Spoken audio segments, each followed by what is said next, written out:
everyone, I'm Donna Downey from Donna Downey Studios, and I'm going to be showing you all the versatility that the Faber-Castell Design Memory Craft line can do. The first techniques I'm going to be showing you are using the Gelato line from Design Memory Craft. They are in a wide array of colors, and I'm going to show you some techniques with water and some techniques without to incorporate into your art projects.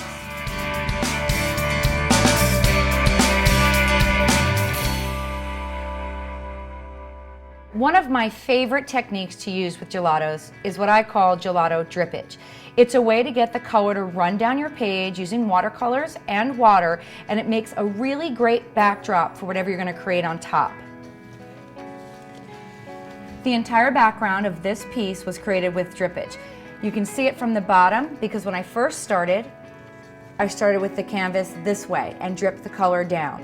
So we're going to go ahead and put the gelatos onto a gessoed page as well as a non-gessoed page so you can see the differences in the outcome. The first thing I'm going to do is I'm going to coat this regular cardstock with gesso. What this gesso is going to do, it's going to take the absorbency out of the paper, and you'll see when we contrast with and without the gesso, the color will roll a lot nicer on the gessoed surface.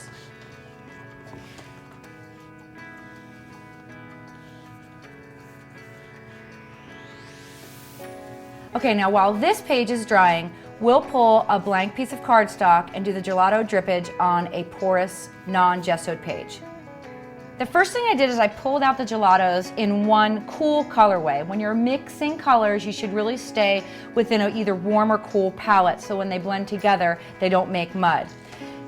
Now I'm just going to take the gelato, they look like chapsticks, and you're just going to rub them onto your page, just like this.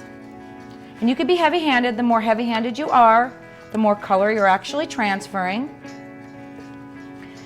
Now you always run the risk when you're using a paper page that's not been gessoed that it might curl. So also know that you might need to give this a little bit of drying time before you go ahead and do anything on top of it, and maybe even possibly iron it to flatten it down. If you do it in your journal page, it's no problem.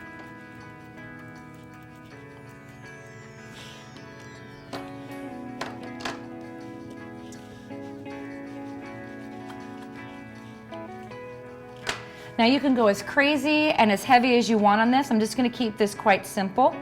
You could actually take your finger and just with the oils in your finger start to blend, and you can see that color start to smooth out. But because these are watercolor, adding water makes them nice and dreamy. Now I'm just going to spray water on them. Now the paper is going to want to absorb the color, so you have to work a little bit fast, and I'm going to start to turn them into a watercolor before I do any dripping. Now if you're using colors that you don't want to blend together, you might need to take your finger, wipe off the color before you go into another new color. But I like it messy.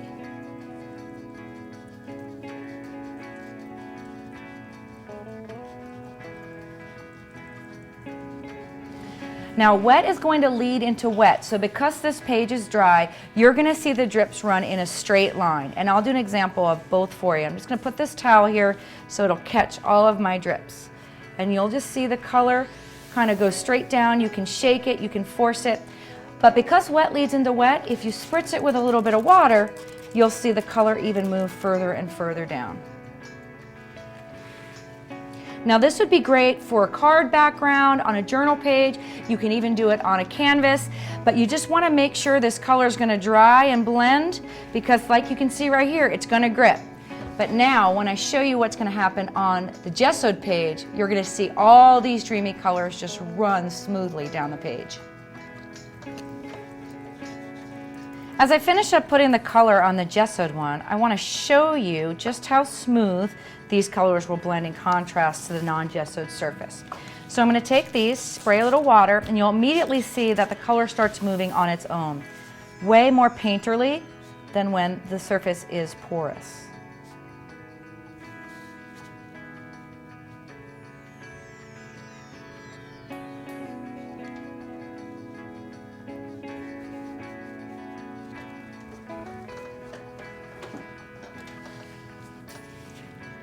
Now lift this up, you'll see the colors start to run down.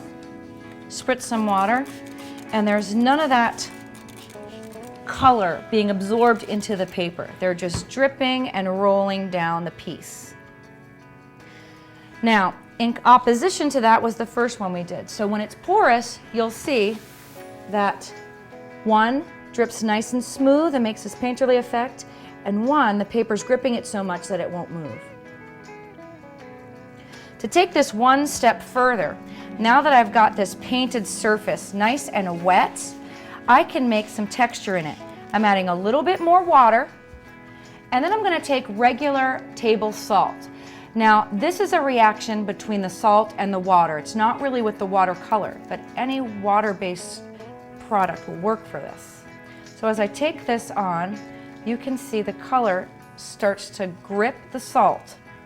Now, the larger the crystal of salt you're using, the larger that texture will be. So if you're using, say, kosher salt or even rock salt that you put out in the snow, you'll get this really nice textured kind of, I like to equate it to the similarity of like a Tuscan cobblestone or something like that in your watercolor.